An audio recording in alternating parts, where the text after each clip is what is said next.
Hello everyone, welcome back to our channel Arunodayam's Biology. Today we are going to learn about evidences from embryology topic from heredity chapter class 10 biology.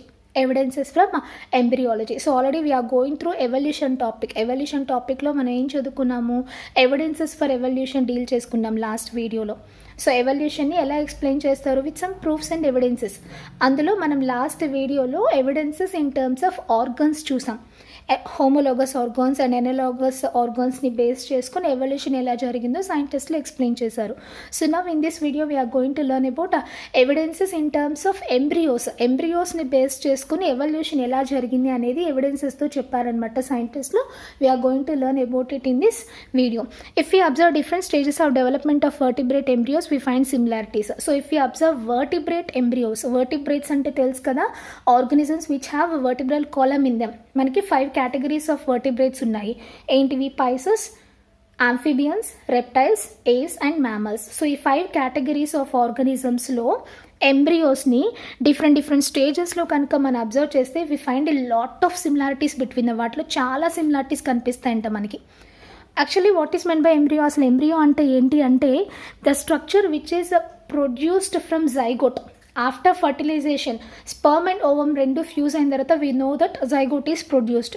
ఆ zygote ఏమవుతుంది, it divides multiple times, చాలాసార్లు divide అయ్యి అదేమవుతుంది ఎంబ్రియోగా convert అవుతుంది అనమాట. Okay, ఆ ఎంబ్రియోస్ని కనుక observe చేస్తే మనకి సిమిలారిటీస్ కనిపిస్తాయి. Study of those embryos is called as embryology.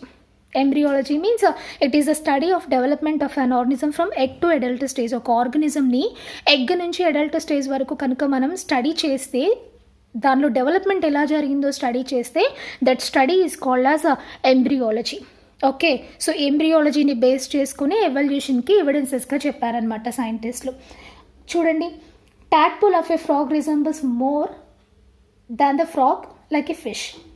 మనం ఒక ఫ్రాగ్ యొక్క లార్వల్ స్టేజ్ దట్ ఈస్ టాడ్పోల్ని అబ్జర్వ్ చేస్తే it resembles more like a fish లాగా కనిపిస్తుంది. And that of a frog లాగా అనిపించింది మనకి, ఫిష్ లాగా కనిపిస్తుంది. ఎందుకు అంటే this frog has evolved from fishes. ఈ ఫ్రాగ్స్ అనేవి ఆంఫిబియన్స్ ఎందులోంచి వచ్చాయి ఎవల్యూషన్లో? పైసెస్ అంటే ఫిషెస్ నుంచి వచ్చాయి.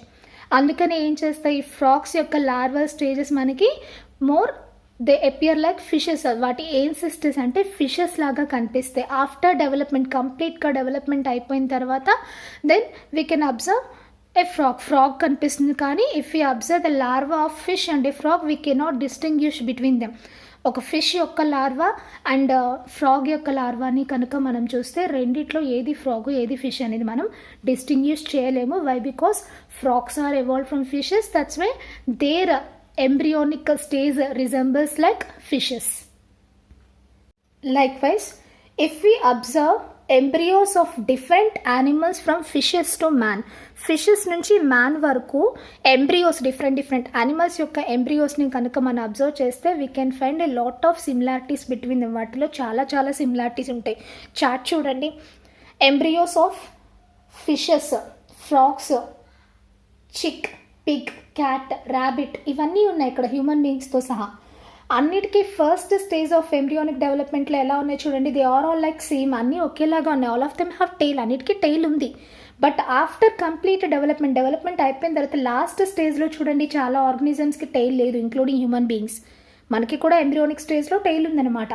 సో ఎందుకు అంటే వి ఆల్ ఆర్గనిజమ్స్, ఇక్కడ ఉన్న ఆర్గనిజమ్స్ అన్నిటికీ కూడా ఒక కామన్ ఏన్సిస్టర్ ఉంది. ఒకే ఆర్గనిజం నుంచి అన్నీ ఎవాల్వ్ అయినాయి అనమాట. సో అందుకనే అవన్నీ ఏం చేస్తున్నాయి, వాటి ఎంబ్రియోనిక్ స్టేజ్లో వాటి ఏన్సిస్టర్ క్యారెక్టర్స్ని చూపిస్తున్నాయి. ఓకే, సో ఎంత సిమిలారిటీస్ కనిపిస్తున్నాయి అంటే మనకి ఇక్కడ even an experienced embryologist would find it difficulty to distinguish one embryo from the other. Experienced embryologist అయినా సరే ఈ ఎంబ్రియోస్ని కనుక చూస్తే ఏ ఎంబ్రియో ఏ ఆర్గనిజంకి చెందింది అనేది డిస్టింగ్విష్ చేయలేరంట. అంత క్లోజ్ రిజెంబ్లెన్సెస్ కనిపిస్తాయి మనకి ఫస్ట్ స్టేజ్ ఆఫ్ ఎంబ్రియోలో. ఓకే, సో దీన్ని బట్టి మనం ఏం చెప్పచ్చు, all these organisms which are in the chart, ఈ చార్ట్లో కనిపిస్తున్న అన్ని ఆర్గనిజమ్స్కి కూడా having a same ఏన్సిస్టర్.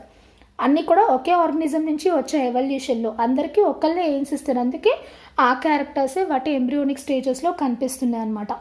So every organism, every living individual exhibits the structural features of their ancestors. ఒక లివింగ్ ఆర్గనిజం యొక్క లైఫ్ హిస్టరీని కనుక మనం అబ్జర్వ్ చేస్తే ఏదో ఒక స్టేజ్లో, ఎస్పెషల్లీ ఎంబ్రియోనిక్ స్టేజ్లో వాటి ఏన్సిస్టర్ క్యారెక్టర్స్ అనేవి అవి ఎగ్జిబిట్ చేస్తాయి. స్ట్రక్చరల్ ఫీచర్స్ చూపిస్తాయి వాటి ఏన్సిస్టర్ క్యారెక్టర్స్ని. ఓకే, సో దీన్ని బట్టి కూడా మనం ఏం చెప్పచ్చు, this strengthens the view of existence of a common ancestor for which all the organisms forms has evolved. So ఈ ఎంబ్రియోస్ అనే ఒక టాపిక్ని బట్టి మనం ఏం చెప్పచ్చు, చాలా స్ట్రాంగ్గా అన్ని లివింగ్ ఆర్గానిజమ్స్ కూడా ఒకటే కామన్ ఏన్సిస్టర్ నుంచి ఎవాల్వ్ అయినవి. ఎవల్యూషన్ అనేది ఒకే ఆర్గనిజం నుంచి వచ్చాయి. సో ఎర్త్ మీద లివింగ్ ఆర్గనిజమ్స్లో ఎవల్యూషన్ అనేది జరుగుతుంది, ఆర్గనిజమ్స్ డెవలప్ అవుతూ వచ్చాయి అనేది మనం స్ట్రాంగ్గా చెప్పచ్చు. So that is about our topic today, evidences from embryology. Okay, ఈ టాపిక్లో మీకు ఎలాంటి డౌట్స్ ఉన్నా నన్ను కామెంట్ సెక్షన్లో అడగచ్చు. అండ్ ఈ వీడియో మీకు యూస్ఫుల్గా అనిపిస్తే లైక్ చేయండి, మీకు తెలిసిన ఫ్రెండ్స్కి షేర్ చేయండి. Thank you so much for watching. జై హింద్.